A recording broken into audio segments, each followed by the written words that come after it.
ուզում անել, նախ սա իրոք ամենամեծ բարեփոխումն է մեր անկախությունից ի վեր առողջապահական համակարգում եւ պետք է մենք գիտակցենք դա եւ ամենամեծ բարեփոխումներից մեկն է ընդհանրապես մեր երկրում տեղի ունեցած։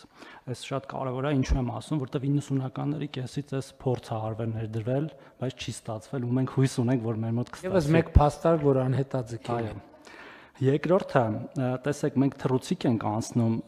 քաղաքացիների խմբերի, որոնք որ ներառվում են համակարգ, բայց այդտեղ շատ կարևոր մի արձանագրում եմ ուզում անենք։ Մենք նշում ենք հատկապես 65+-երի մասով, դա մոտ 400,000-ից ավել քաղաքացիներ են, որոնք այսօր մի մասը առնվազն չունեն, եթե այլ կարգավիճակ չունեն, օրինակ հաշմանդամության խումբ կամ անապահովության բալ։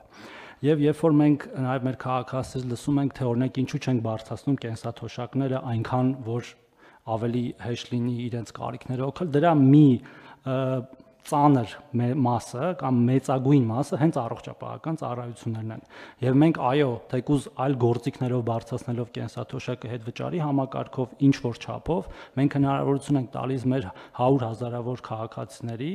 օգտվել այն ծառայություններից, որոնք կյանք փրկող են եւ որոնք ամենամեծ բեռն էին իրենց ծախսերի մեջ։ Սա շատ կարեւոր արձանագրում է, որտեղ սա դրանով նրանք նաև գումար են ազատելու իրենց այլ կարիքները եւ ոչ միայն իրենք, նաև իրենց ընտանիքի անդամները, երեխաները եւ կամ հարազատները։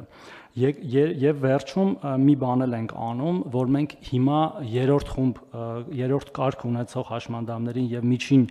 ֆունկցիոնալության սահմանափակում ունեցող քաղաքացիներին, որոնք էլի թվով շատ են, մոտ էլի 100,000-ի կարգի, տալիս ենք ամենամեծ փաթեթը՝ ի տարբերություն այսօրվա գործող ավելի փոքր փաթեթի, առնվազն 2 տարով, որպեսզի նաև նրանք էլ հասկանան, թե ինչ լավ է առողջության ապահովագրությունը, հետագայում իհարկե որոշումներ կկայացնենք այդ մասով, այսինքն մենք շատ մեծ ընդլայնում ենք այս սոցիալական երաշխիքները, այս